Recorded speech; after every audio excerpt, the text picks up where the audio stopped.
Well, you could work there, lots of production going on. Oh, you know, I sort of started there, so it's kind of funny if I ended up there. Yeah. No, there's no way. I mean, I'd stay here. You can't, as you know, you can't do television all day. You can't practice television. Well, not news, but like I said, there's Yeah, lots, but they lots have- of production going on. I mean, it's not something that you want to get into at this point. No, Euro, I think, still has his company as well as his directorship, whatever the college. Heads up, 2 minutes. Thank you. Thank you.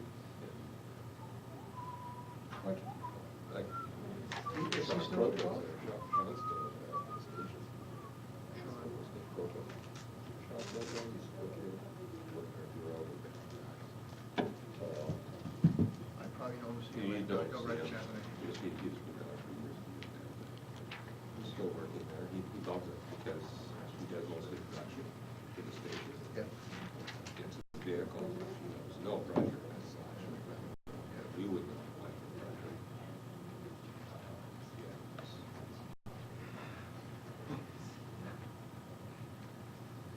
Still a nice place to go. Recreation. Yeah, either a career way or maybe calendar. That's what you'll find. Heads up, 1 minute. That's right.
Bonjour tout le monde, mon nom est Manon Cornelier du Devoir. I will chair this press conference, so please put all your little electronic device on silent mode, please.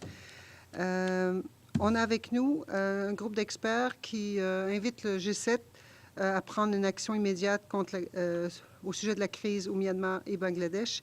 We have with us Mr. Ahmed Hamadan, Mrs. Farida Deif, Madame Samantha McGavin, Monsieur Lloyd Exworthy, et Monsieur Barbary. They will talk in that order. So, Mr. Hamadan. Thank you all for coming this morning, and I'd like to thank my colleagues here. Yesterday, representatives of about 30 different humanitarian and human rights organizations, think tanks, academics met together with representatives from the Rohingya advocacy groups and for a day-long roundtable discussion on the current crisis in Bangladesh and Myanmar. The purpose of the roundtable was to exchange views, inform the understandings and decisions of participating organizations, and to develop concrete and actionable recommendations for the consideration of the Government of Canada with regard notably to Canada's role in from April 22nd to the 24th meeting in Toronto at the G7 Foreign Affairs and Defense Ministers and other multilateral fora such as the Commonwealth and the United Nations. It was hosted by the Human Rights Research Center and Education Center at the University of Ottawa. And we had notable inputs from the Honorable Bob Ray, who was the Special Envoy to Myanmar, Alan Rock, former Canadian Minister and Ambassador to the UN.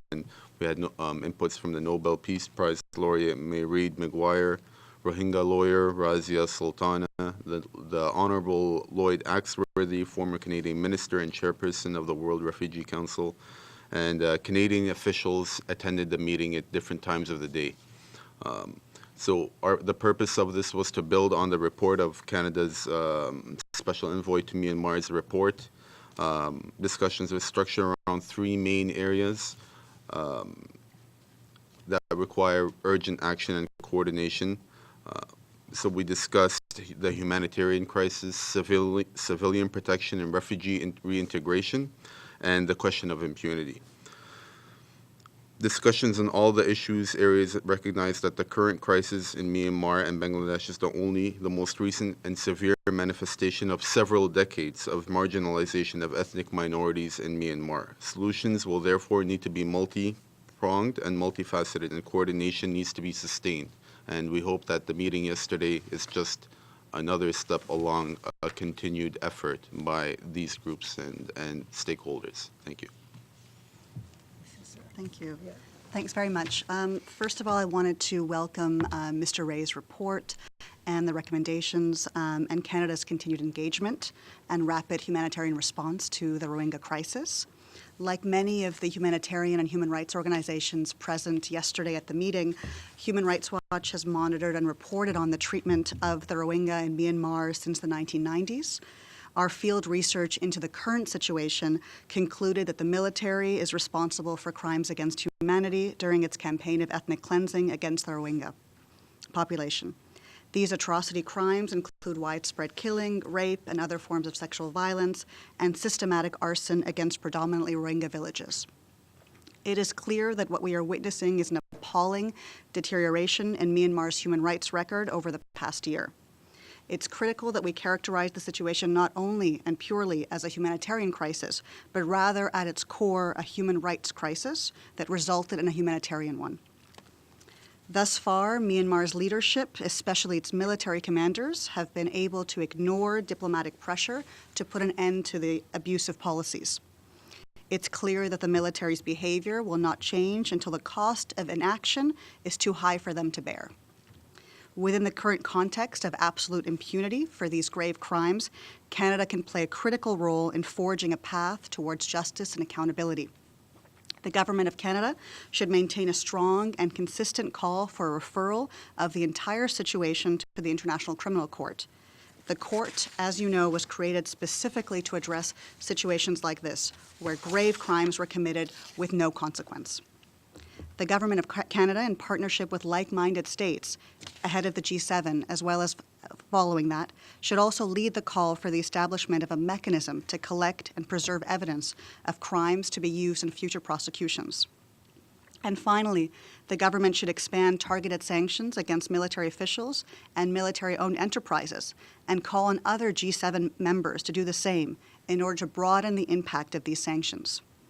In short, in the current political climate, where there is a vacuum of moral leadership in the world and grave crimes being committed along with efforts to destroy evidence of these abuses by perpetrators, Canada should develop a concrete accountability strategy to seek justice for the crimes committed and deter future abuses. Thank you.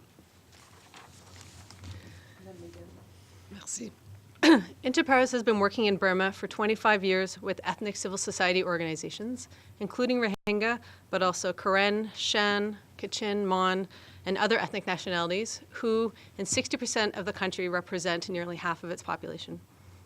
We welcome the opportunity that's been created by Special Envoy Ray's final report to come together with other actors and to discuss how Canada can best respond to these challenges. Of particular interest to Interpares is the question of impunity, not just in terms of accountability and justice for past crimes, but also stopping ongoing human rights violations and preventing future ones through addressing deep-seated systemic problems. The Rohingya crisis is not merely a side problem for an emerging democracy, nor an overblown response to some terrorist threat. It is the latest and most decisive chapter in the Rohingya genocide, and a continuation of a decades-old pattern of the Burma army raping, murdering, and displacing ethnic peoples, which continues around the country even today. While Burma's constitution entrenches military control and is a key barrier to lasting peace, the Rohingya crisis is not one of an unaccountable military that can't be brought to heel by an elected democracy. Part and parcel of this genocide are the government's refusal to restore citizenship to the Rohingya, to its incredibly repressive laws that circumscribe every aspect of Rohingya life, its cultivation of anti-Rohingya public sentiment, and its blocking of aid to Rohingya still living in Rakhine State, including those wasting away in concentration camps. This same government continues to block aid to displaced villagers in Kachin State, to arrest journalists who expose human rights violations in ethnic states, and to ram mega projects such as jade mines down ethnic villagers' throats by sending in the troops. We thus welcome, among others, the calls to adopt more expansive sanctions against those responsible, both military and civilian, and to entreat G7 colleagues to do the same, to work with others to expose the inaction of the Security Council by requesting referral to the International Criminal Court, and to promote an arms embargo.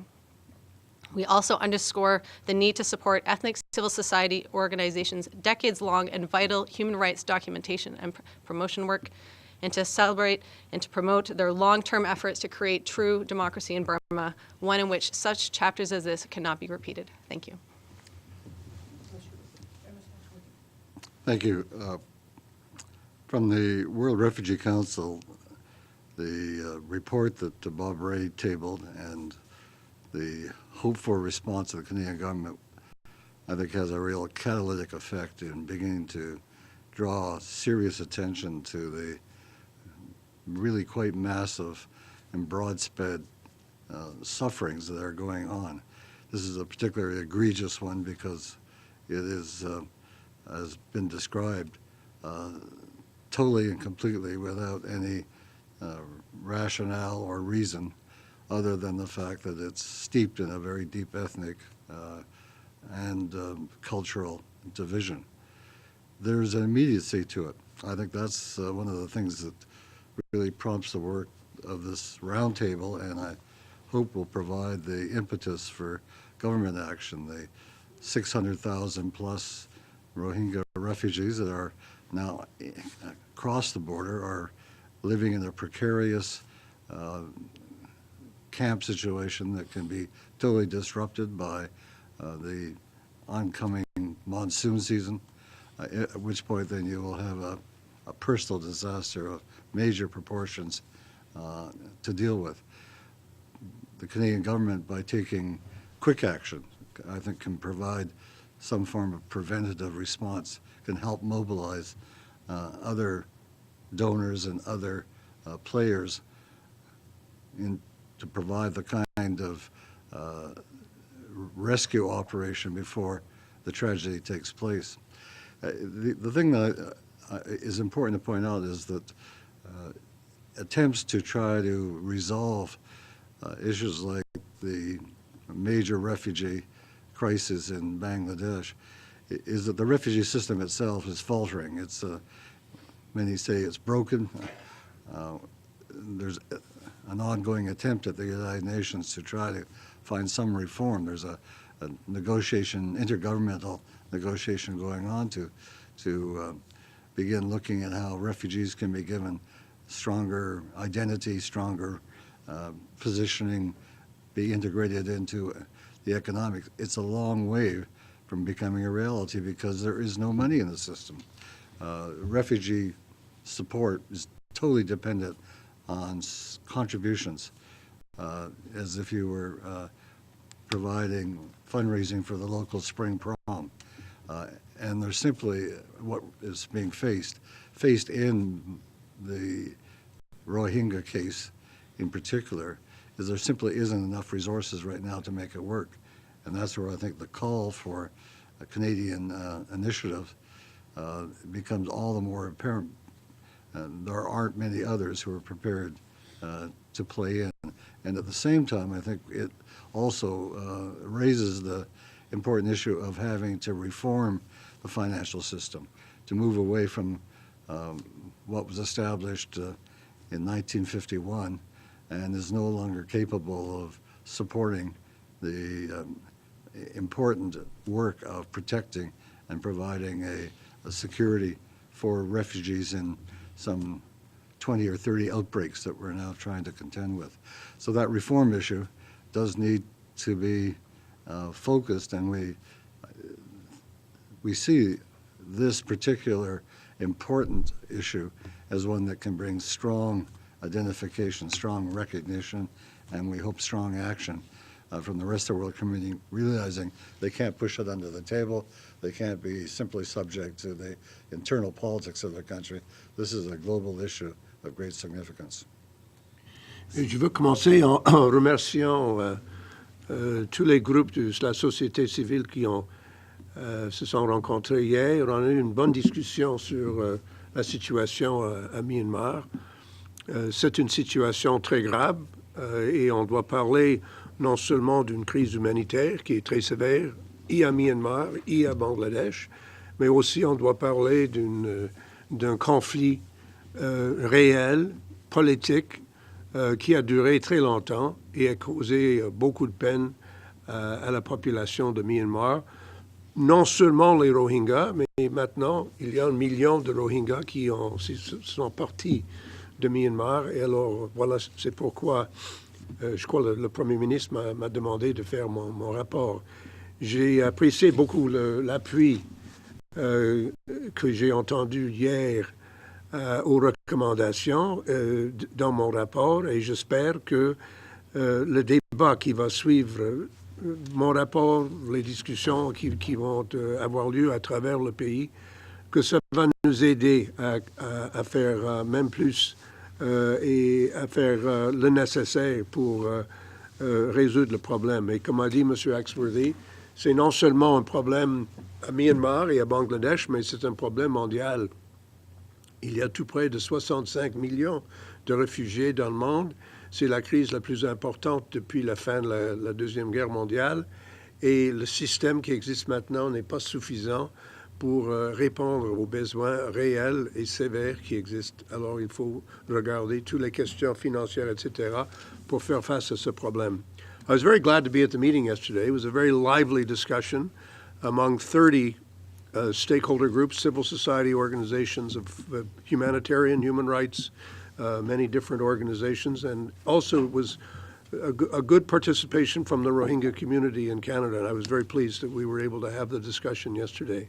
I was also very pleased to hear as much support as I did for the report that I wrote. I think that the report itself was the basis of the conversation, and I think we are in a very strong position to say to the government, this is an issue that's going to continue to arouse a lot of public interest, and it's an issue that's going to continue to arouse a continuing debate. I really want to encourage the stakeholder group to keep meeting and keep addressing these questions and keep bringing people together. I think it's extremely important that we all understand that governments respond when the population is interested. And I think the Canadian population has been very interested in this crisis. There's been an unprecedented response from the Canadian people to the humanitarian crisis, which everybody has seen. But it's also important for us to recognize that the underlying causes of this crisis and its ultimate resolution is going to take some considerable time. Thank you. Tom Perry, CBC. About the impunity question, is there anything specific, you mentioned this in your report, Mr. Ray, but is there anything specific you see Canada being able to do in terms of gathering and preserving evidence to eventually, could possibly, someday lead to any kind of prosecution on this? I mean, the others may want to respond, but I think there was a general agreement yesterday that the gathering of evidence in a credible fashion is a very necessary step, regardless of what venue one eventually arrives at, whether it's the International Criminal Court or some other mechanism. And there was a lot of discussion about the varieties of steps that can be taken, including civil actions in Canadian court. I mean, a whole bunch of stuff that's possible to think about, but it all depends on evidence. And it's all about credible evidence. It's about evidence of people who are actually witnesses who are going to come forward and be able to testify against somebody, and who are going to be able to withstand strong cross-examination from whoever's representing those who are accused. So the gathering of evidence is an absolutely essential step And I actually think from my discussions, not only yesterday, but from my discussions internationally in Geneva and The Hague and elsewhere, I think there's a very strong growing recognition that that's the case. And therefore, there will be, I think, joint action and funding that will take us in that direction. Is there a model that we can sort of look to? I was going to comment that one of the, I think, really quite exciting developments is the way in which some of the new technology, beginning with the smartphone, can now be utilized as a way of determining and for local people to begin recording the various acts of violence or of abuse or atrocity, so that you have an example going on in what used to be called East Timor, Timor, where the United Nations is doing a pilot where people simply are able to record voices, events, people.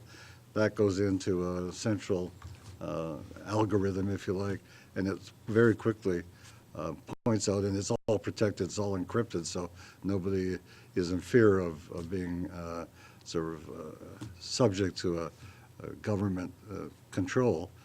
And therefore, as a result, you can begin putting together a very strong inventory. The question is, how do you bring those kinds of activities to bear? To do that, you're going to need a government like Canada that has a sophistication and the resources to do it. And part of the problem is very, very few governments these days are really living up to their responsibilities. There's just a real major retreat and withdrawal from commitment to supporting both the protection of refugees, but also the going after to hold accountable those who are the responsible. But there are some of those issues. I think we'll be issuing a report in summer about how we can apply that kind of technology to the gathering of evidence, and therefore substantially broaden the scope of legal action against perpetrators like the Burmese military. Just to follow up on Mr. Ray's point, I think that the gathering and preservation of evidence is critical, and that Canada can play a really important role right now to lay the groundwork for that.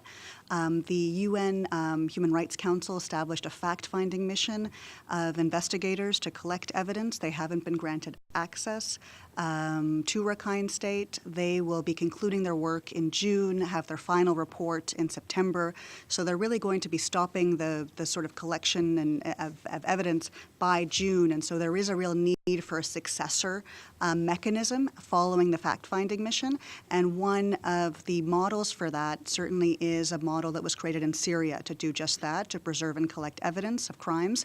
It's an investigative model, and we're looking to Canada to really push through at the UN General Assembly, at the Human Rights Council, for the establishment of a similar mechanism as the one we saw in Syria, specifically looking at collecting and preserving evidence of wrongdoing and atrocities in the Myanmar case, in the hopes that one day the information, the evidence, will be useful for prosecutions at the International Criminal Court or other forums.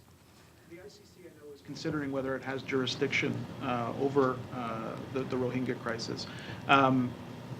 We'll have to wait and see how that comes together, but I guess the only other option would be for the Security Council to so, I mean, I guess my question is, how likely do you think it is you're ever going to see these cases coming before the ICC?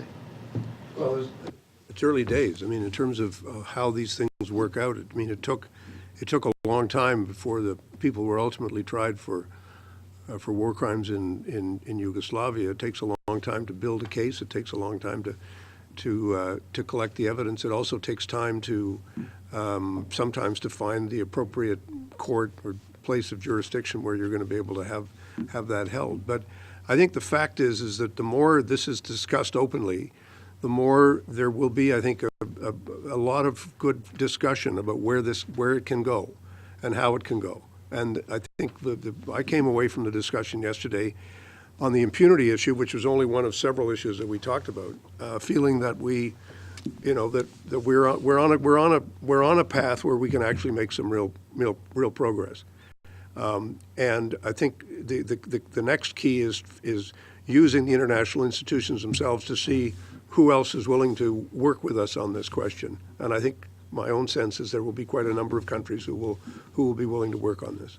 Our conversation yesterday underscored, though, that there are international human rights instruments that are not reliant on a judicial determination. The 1948 Convention on Genocide is one between states, and so that's why one of our recommendations is that Canada should take the lead in mobilizing the UN General Assembly in requesting a referral to, seeking an advisory opinion from the International Court of Justice on whether or not there were breaches of the Genocide Convention by Myanmar, because Myanmar is bound by the convention, and so that does not require court rulings to pursue that mode. I think as well, the passage this last year of the Magnitsky Act by the Canadian Parliament and by similar other parliaments does provide a very kind of sharp tool to identify individuals, charge them with human rights abuse, and therefore be able to apply very severe restraints, sanctions on their behavior if they decide that they want to travel or if they've got assets that have been frozen, can be attached, things of that kind.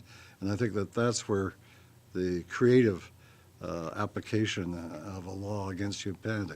We also have, there's opportunities for countries to use the principle of universal jurisdiction, where that they can simply say that they feel that their own interests have been severely injured by the action undertaken by the Burmese military, and therefore they can challenge on the principle of impunity. That's how they got Pinochet several years ago. So I think that we've got to broaden it from just saying it's a strict ICC question. It's to say that there have been already some pretty good working examples of how you could apply new tools to the issue. Have you gotten any indication from the federal government about how they will respond? No, except the responses I've had so far have been very positive from a number of people, both here in Canada and further afield. I think the government has indicated to everybody, and to me certainly, that they are going to be responding in a comprehensive way to the recommendations, and I hope that will be possible by the end of the month, is what I'm hoping, and we'll just have to see. But that's what I've been told. One more question.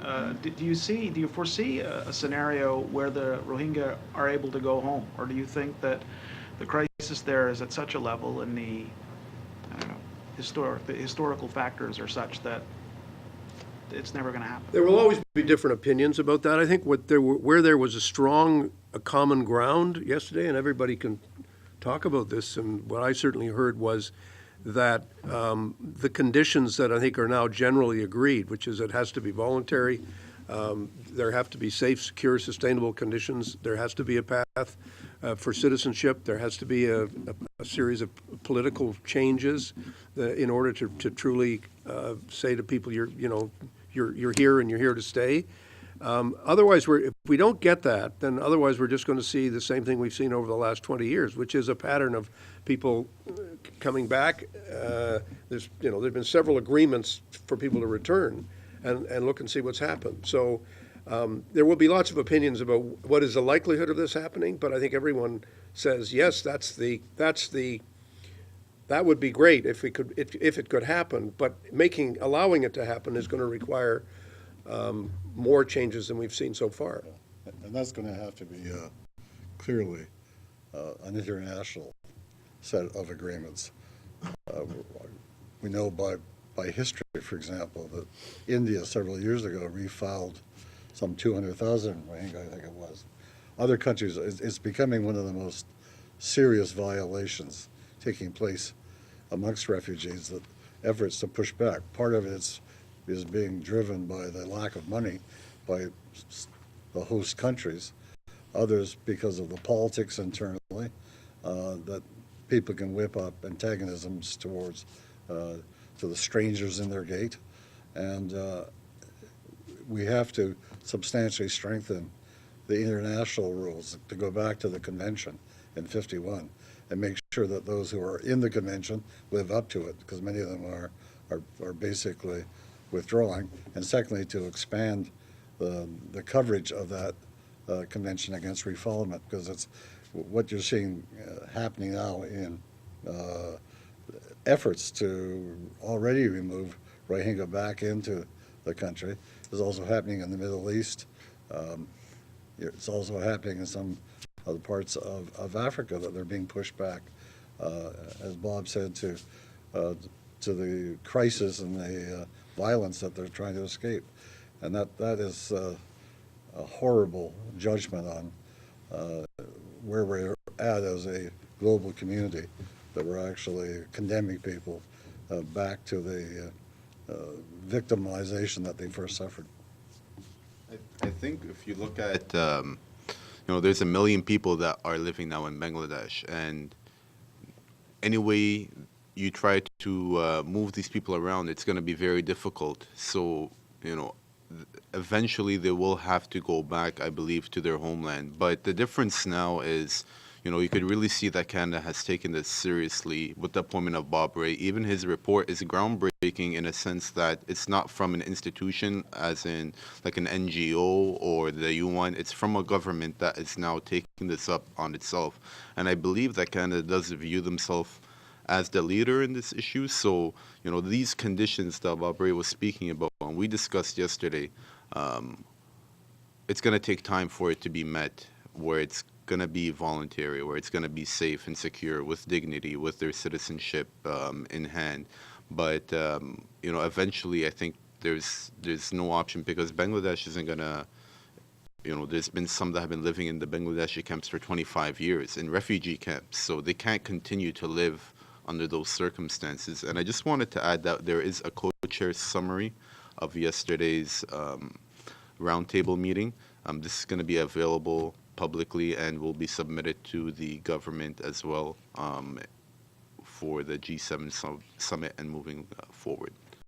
And just to follow up on that, I mean, unfortunately, we don't have our humanitarian colleagues here with us today, and that's for a very important reason, which is out of fear that their programming might be suspended if they were vocal about the restrictions that they face in Myanmar, in already a very, very difficult situation where they are continually finding obstacles to be able to implement their programs, et cetera. But just generally, many of the colleagues in the room on the humanitarian side were quite pleased of the call for multi-year funding on the part of Mr. Rae and his report, are very supportive of Canada having a whole-of-government approach to address not only the immediate humanitarian needs, but also the short and medium-term goals, and certainly for Canada to be a leader in establishing and sort of supporting conditions for safe, voluntary, informed, and dignified return of the population, and working really collaboratively with the government of Bangladesh to create a comprehensive refugee response plan. It's clear that many people are going to be too traumatized to want to return, and so we think that resettlement has to be part of the picture, and so we welcome the recommendation that Canada do its part and to welcome Rohingya refugees to Canada and to encourage others to do the same. But clearly there needs to be the right to return, and there needs to be the conditions to take place. I mean, our view is that over the next couple of years or so, there may be steps that are deemed sufficient for some tentative returns or deemed sufficient by the international community, such as the implication or the application of the recommendations of the Annan Commission. But in order to have a truly secure future, really the long-term systemic problems that I flagged earlier need to be addressed in order to have a culture of human rights in Burma, so that we don't see a repeat of what's happened. Any more Okay. questions? Okay. Any more Thank you. comments? No? Okay. Thank you very much. That's a good one.